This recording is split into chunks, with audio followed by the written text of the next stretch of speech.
Hello, this is Kerslake, and I want to bring a tip to you today. Oh, three actually, three tips on what to do if you've been tapping on a food craving and it's reduced but it's still there. What do you do? So I want to bring three tips to you today. Now, the first tip is that perhaps you didn't, when you tapped on it originally, you didn't get it down enough. So when I teach tapping and work with clients, I talk about giving the craving or the issue a rating out of 10, where 10 is the worst you can possibly imagine. 0 is it's gone, not an issue. And what I discovered when I first started using that rating system, I learnt it, I didn't come up with it myself, is that I used to stop tapping when things started to feel a bit better. And when I started rating it, it was about a 5 out of 10. So you'll start to feel better when you rate the issue about 5 out of 10. But that's not enough to get rid of the craving or whatever the issue is. And I recommend and follow this through with my clients is that you keep tapping until the issue is 2 or less. So that can be the first thing. Perhaps you didn't tap until it was the issue was reduced enough. So just go back and do some more tapping on the issue. The second tip I would say is that one of the things, perhaps there's some different aspects to the craving that you didn't cover. So what are aspects? So when I talk about an aspect, we'll talk about, for instance, my Coca-Cola craving. And there are different things about the Coca-Cola that I love. So one was when you flick the can and it has that little sound, shh. That was just, I just love that sound.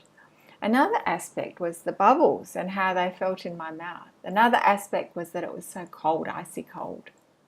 So that's what I call aspects. So aspects around chocolate, for instance, might be that it tastes so soft and creamy, might be the wrapper opening up, might be the smell of it, might be the way that when you break the chocolate off. So they're going to be a little bit different for all of us. So perhaps there's some aspects that you need to revisit.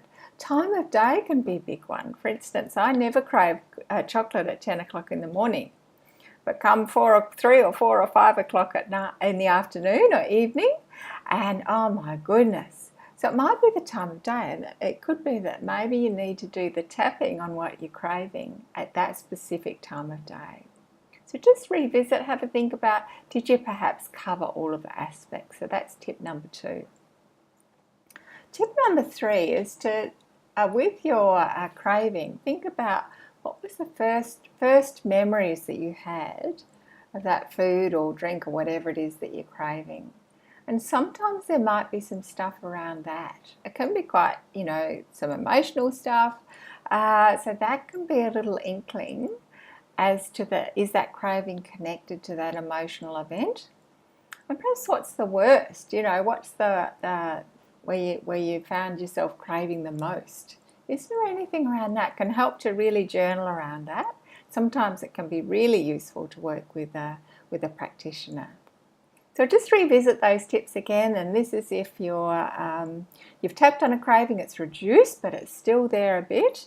The first thing is to make sure that you've tapped so that and I would give it a rating out of 10, your craving, that the rating is 2 or less. So that can be one thing. Perhaps you didn't tap until it was down enough.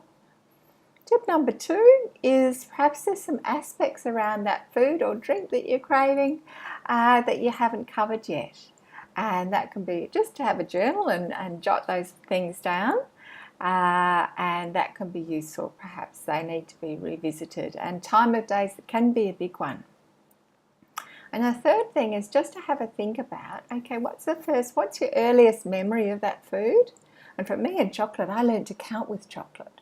And that was a lovely time. So that was one of the memories that I cleared. And the worst, when have you experienced that craving, quite a lot? And that can be just little clues on things that you might need to tap on as well. So I hope that's been helpful. 3 tips on what to do if you've cravings reduced with tapping but not gone altogether. Hope you found that helpful, and talk soon. Bye for now.